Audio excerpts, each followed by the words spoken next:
Hello foodies, this is Nisa and Nisar food fantasy. আজকে আমি আপনাদের সাথে সিঙ্গারার রেসিপি শেয়ার করব। সিঙ্গারা বানানোর জন্য আলু আর মুরগির কলিজা নিয়েছি। তো এখন আমি একটা স্পেশাল মশলা রেডি করে নিচ্ছি সিঙ্গারাতে দেওয়ার জন্য। প্রথমে আমি 3-4টার মতো শুকনো মরিচ দিয়ে নিয়েছি। তারপর আমি 1 চা চামচ আস্ত ধনিয়া দিয়ে দিয়েছি, 1 চা চামচের মতো পাঁচফোড়ন দিয়েছি, 1 চা চামচ আস্ত জিরা দিয়ে দিচ্ছি। তো এই পর্যায়ে আমি এটা একটু হালকা করে ভেজে নিয়ে ব্লেন্ড করে নেব। সিঙ্গারা বানানোর জন্য আমি প্রথমেই একটা ডো রেডি করে নিচ্ছি। এখানে আমি 2 কাপ পরিমাণে আটা নিয়েছি। আপনারা চাইলেও ময়দা দিয়েও বানাতে পারেন। তো এখন আমি 1/2 চা চামচের মতো লবণ দিয়ে দিচ্ছি। আপনারা স্বাদ অনুযায়ী অ্যাডজাস্ট করে নেবেন। এ পর্যায়ে আমি এখন 1 চা চামচের মতো চিনি দিয়েছি, 1 চা চামচের মতো কালো জিরা দিয়ে নিয়েছি। এখন আমি 2 কাপ আটার সাথে আমি 1/2 কাপ পরিমাণে সয়াবিন তেল অ্যাড করে নিচ্ছি। এখন আমি সবগুলো ভালো করে মিক্স করে নেব। দেখতেই পাচ্ছেন আমি যখন হাতে মুঠো দিচ্ছি তখন হাতের মুঠে চলে আসছে। এখন আমি অল্প অল্প করে পানি দিয়ে সবটা ভালো করে মাখিয়ে নেব। মনে রাখতে হবে একেবারেই বেশি পানি দেওয়া যাবে না, তাহলে ডোটা একদম নরম হয়ে যাবে। দেখতেই পাচ্ছেন আমার ডোটা একদম রেডি। তো এই পর্যায়ে আমি দেখিয়ে নিচ্ছি যে একেবারেই শক্ত হয়নি এবং নরমও হয়নি। এখন আমি এটা 10 মিনিটের জন্য রেস্টে রেখে দিচ্ছি। আমি 1 কাপ পরিমাণে আলু নিয়ে নিচ্ছি আর 1/2 কাপ পরিমাণে কলিজা নিয়ে নিচ্ছি। এ পর্যায়ে আমি একটা প্যানে তেল দিয়ে নিচ্ছি।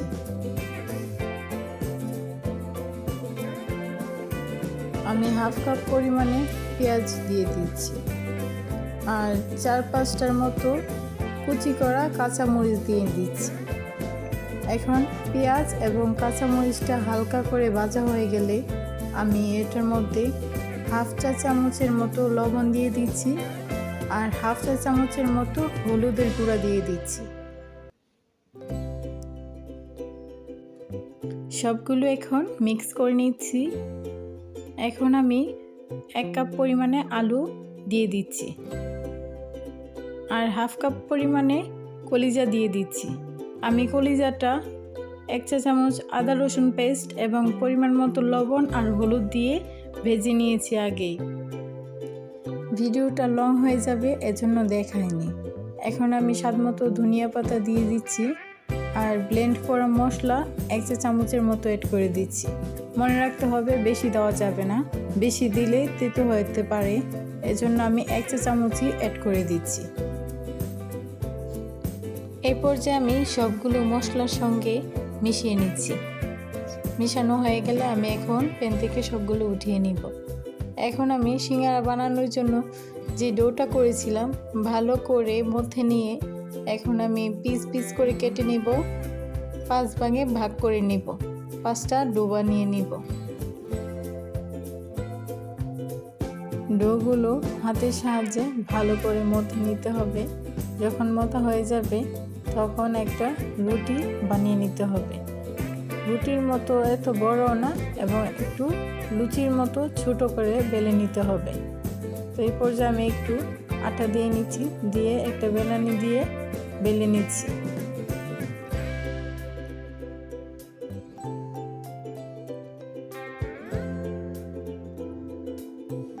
দেখতেই পাচ্ছেন আমারটা কিন্তু রুটির মতো পাতলাও হয়ে যায়নি এবং বেশি মোটাও রাখিনি।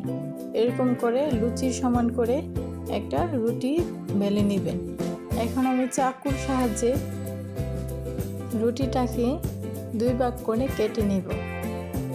2 ভাগ করে কাটার জায়গার মধ্যে আমি পানি লাগিয়ে নিচ্ছি। এখানে কিন্তু তেল লাগানো যাবে না, তেল লাগালে এটা ফুলে যাবে। আমি পানির খিলির মতো করে নিচ্ছি, দেখতেই পাচ্ছেন। ভালো করে লাগিয়ে নেবেন। ভালো করে লক করার কারণে কিন্তু ভাজার সময় আর খুলে যাবে না। সো ভালো করে লক করে নেবেন ভাজার সময় যাতে আর খুলে না যায়। দেখতেই পাচ্ছেন আমি প্রত্যেকটা ভাঁজ দেওয়ার আগে কিন্তু আমি পানি লাগিয়ে নিচ্ছি। পানি লাগানোর কারণে আর খুলে যাবে না।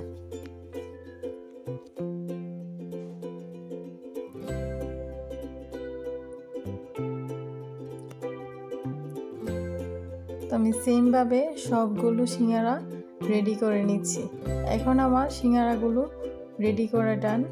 সো আমি এখন ভাজার জন্য একটা প্যানে তেল দিয়ে দিচ্ছি।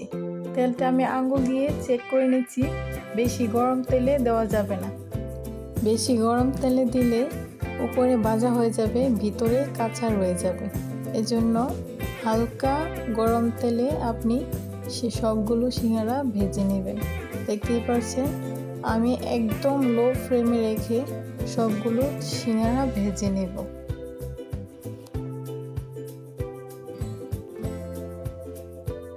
দেখতেই পাচ্ছেন আমি উল্টে পাল্টে সবগুলো সিঙ্গারা 10 মিনিট ধরে একদম লো ফ্লেমে রেখে ভেজে নিচ্ছি।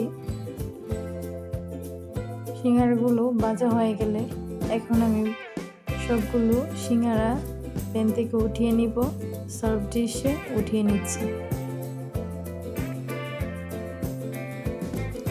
মজাদার সিঙ্গারা খেতে চাইলে আমার রেসিপিটি একবার ফলো করে বানিয়ে ট্রাই করতে পারেন। এখন আমি সবগুলো সিঙ্গারা সার্ভ করার জন্য নিয়ে নিয়েছি। ভিডিওটি যদি ভালো লাগে তাহলে আমার চ্যানেলটি অবশ্যই সাবস্ক্রাইব করবেন। আপনাদের একটা লাইক এবং কমেন্টস আমাকে ভিডিও বানাতে অনেক উৎসাহিত করে। Food is life, don't waste food.